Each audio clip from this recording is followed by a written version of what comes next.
दोस्तों, आपने वृंदावन के श्री बांके बिहारी मंदिर में देश और दुनिया से लोगों को आते और अपनी मांगी हुई मुरादों को पूरा करते हुए सुना होगा। वृंदावन में बने इस मंदिर में श्री कृष्ण को द्वारिकाधीश नहीं बल्कि कान्हा, बिहारी और बंसी वाले के नाम से जाना जाता है। मथुरा जिले के वृंदावन में बना श्री बांके बिहारी जी का विशाल मंदिर, जहाँ भक्त सिर्फ उनकी एक झलक पाने के लिए आतुर रहते हैं। मान्यता है कि इस प्रतिमा में भगवान श्री कृष्ण और राधा का मिला जुला रूप समाया हुआ है, जिसे देखने के बाद आप बस यहीं यानी इस मंदिर में ही रह जाना चाहते हैं। ऐसा कहा जाता है कि मार्गशीर्ष माह की पंचमी को श्री बांके बिहारी यहाँ प्रकट हुए थे। मार्गशीर्ष का महीना हिंदू कैलेंडर के अनुसार हर साल नवंबर और दिसंबर में आता है, इसलिए हर साल इन 2 महीनों में वृंदावन के अंदर त्योहार जैसा माहौल रहता है। चलिए जानते हैं क्या है इस मंदिर के रहस्य, कैसे प्रकट हुए श्री कृष्ण। ऐसा कहा जाता है कि संगीत सम्राट तानसेन के गुरु स्वामी हरिदास भगवान श्री कृष्ण को अपना आराध्य मानते थे और उन्होंने अपना पूरा जीवन और संगीत दोनों ही बांके बिहारी जी की आराधना में समर्पित कर दिया था। वृंदावन में बनी रासलीला स्थली में बैठकर स्वामी हरिदास घंटों बिता दिया करते थे। ऐसा कहा जाता है कि जब भी स्वामी हरिदास कृष्ण और राधा की भक्ति में लीन होते थे, तब कृष्ण और राधा उन्हें दर्शन देने के लिए आते थे। लेकिन एक दिन स्वामी हरिदास के शिष्यों ने उनसे विनती कर कहा कि वो भी श्री कृष्ण और राधा के इस भव्य स्वरूप के दर्शन करना चाहते हैं। सभी भक्तों के ऐसा कहने पर स्वामी हरिदास मान गए और फिर से अपने शिष्यों के साथ भजन में लीन हो गए। कुछ दिन बाद जब श्री कृष्ण और राधा ने उन्हें दर्शन दिए तो उन्होंने कहा कि मेरे सभी शिष्य आपके दर्शन करना चाहते हैं। तब श्री कृष्ण ने कहा कि स्वामी हरिदास चाहें तो उसी रूप में राधा के साथ वहीं ठहर सकते हैं। इस पर स्वामी हरिदास ने कहा कि कान्हा, मैं तो संत हूँ, तुम्हें तो मैं कैसे भी रख लूंगा, लेकिन राधा रानी के लिए रोज नए आभूषण और वस्त्र कहाँ से लाऊंगा। भक्त की बात सुनकर श्री कृष्ण मुस्कुराए और वहां से चले गए।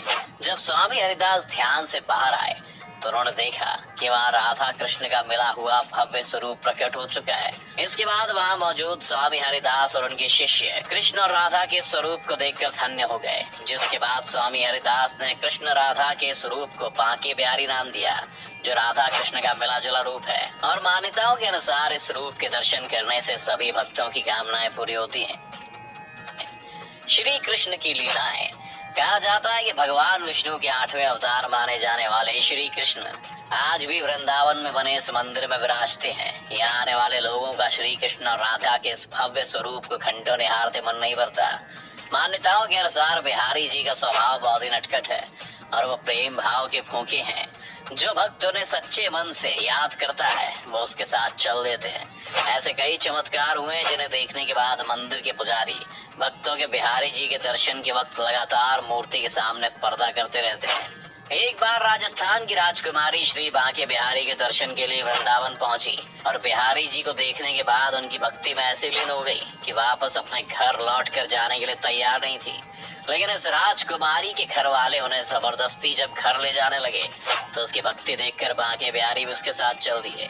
इन लीलाओं के बाद से बिहारी जी के सामने पर्दा डाला जाता है ताकि बिहारी जी फिर किसी भक्त के साथ न चल दें। ऐसा भी कहा जाता है कि क्योंकि बांके बिहारी के मंदिर में श्री कृष्ण बाल रूप में मौजूद हैं और उन्हें किसी की नजर न लग जाए, इसलिए बार बार उनके सामने पर्दा किया और हटाया जाता है। लेकिन साल में एक दिन ऐसा भी होता है जब बिहारी जी के सामने बार बार पर्दा नहीं किया जाता और उस दिन भक्तों को कान्हा का भव्य रूप देखने को मिलता है। ऐसा सौभाग्य भक्तों को सिर्फ जन्माष्टमी वाली रात को महाअभिषेक के बाद ही मिलता है। वैसे तो बिहारी जी की कई लीलाएं और चमत्कार हैं, उन्हीं में से एक और किस्सा है जो काफी प्रसिद्ध है। कहते हैं कि एक भक्त के लिए उन्होंने अपना वेश बदल कर कोर्ट में गवाही भी दी थी। दरअसल बात कुछ यूं है कि गरीब ब्राह्मण बांके बिहारी का बहुत ही बड़ा भक्त था। वो नियमित तौर पर बांके बिहारी के दर्शन करने आता था।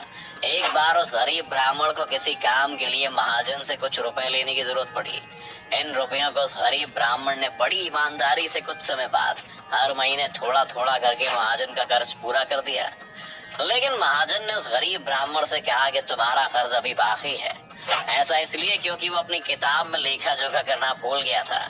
लेकिन गरीब ब्राह्मण के बहुत समझाने के बाद भी वो महाजन नहीं माना और उसने गरीब ब्राह्मण को अदालती नोटिस भिजवा दिया कि अभी उधार बकाया है और पूरी रकम ब्याज सहित वापस करनी होगी।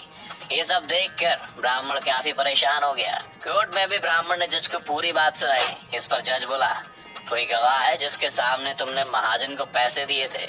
ये सोचकर उसने श्री बांके बिहारी जी के मंदिर का पता बता दिया। अदालत ने मंदिर का पता नोट कर बांके बिहारी के नाम समन भेज दिया। जब वो नोटिस मंदिर पहुंचा तो उस नोटिस को बिहारी जी के सामने रख दिया गया और बात आई गई हो गई। अब कोर्ट की तारीख पड़ी और जब गवाही का दिन आया तो एक बूढ़ा आदमी जज के सामने गवाह के तौर पर पेश हुआ। उसने कहा पैसे देते समय मैं वहां मौजूद था और उसने बताया कि इन तारीखों को रकम वापस की गई थी, लेकिन महाजन की खतौनी में लिखा पढ़ी ना होने की वजह से ये सब हुआ। माना जाता है कि गवाही देने के लिए मंदिर में गया वो बूढ़ा आदमी कोई और नहीं, श्री कृष्ण ही थे, जो अपने भक्तों को मुश्किल में कभी नहीं छोड़ते। मंदिर में श्री कृष्ण का बाल रूप। पूरे भारत में बांके बिहारी जी का एक ऐसा एकमात्र मंदिर है जहां न सिर्फ कृष्ण के बाल रूप की पूजा होती है, बल्कि उनका लालन पालन भी एक बच्चे की तरह किया जाता है। कान्हा की नींद में खलल ना पड़े, इसलिए मंदिर में सुबह और शाम दोनों ही समय घंटे नहीं बजाए जाते। सुबह उनके बाल रूप को धीरे धीरे एक छोटे बच्चे की तरह दुलार कर उठाया जाता है। श्री कृष्ण अपनी अलग अलग लीलाओं के लिए जाने जाते हैं और एक ऐसी ही लीला है जिसके बारे में मंदिर के सेवक दावा करते हैं। आपको ये जानकर शायद हैरानी होगी कि बांके बिहारी आधी रात को गोपियों के संग रास लीला करने निधिवत जाते हैं और सुबह वापस लौट आते हैं। ऐसा तब पता चला जब ठाकुर जी का पंखा चलते चलते एक सेवक की अचानक आंख लग गई और जब उसकी आंख खुली तो उसने देखा कि बांके बिहारी अपने पलंग से गायब थे और जब सुबह हुई तो श्री कृष्ण का ये बाल स्वरूप अपनी जगह पर ही था। बांके बिहारी जी के वृंदावन में बने इस मंदिर का निर्माण साल 1860 में स्वामी हरिदास ने कराया था, लेकिन इसके कुछ सालों बाद जब ये मंदिर खराब होने लगा तो स्वामी हरिदास के शिष्यों और फॉलोअर्स ने इस मंदिर का साल 1921 में एक बार फिर पुनर्निर्माण करवाया। विश्व प्रसिद्ध इस मंदिर तक पहुंचने के लिए आपको पहले मथुरा रेलवे स्टेशन तक पहुंचना पड़ेगा। इसके बाद टैक्सी या किसी अन्य साधन से 13 किलोमीटर की दूरी तय करके आप श्री बांके बिहारी मंदिर पहुंच सकते हैं। इस मंदिर में ठाकुर जी के दर्शन करने का वक्त सर्दियों और गर्मियों में बदलता रहता है। कहा जाता है कि श्री कृष्ण को पेड़े, मक्खन, मिश्री, केसर, चंदन और गुलाब बहुत पसंद है, इसलिए आपको मथुरा में हर जगह पेड़े की कई दुकान दिखाई भी देंगी। ये थे श्री बांके बिहारी मंदिर से जुड़े कुछ तथ्य। अगर आप भी इसके अलावा कुछ ऐसा जानते हैं जो हमने इस वीडियो में पहले नहीं बताया तो हमें कमेंट में जरूर बताएं। और अगर आप भी श्री कृष्ण के भक्त हैं तो वीडियो को लाइक और चैनल को सब्सक्राइब जरूर करें।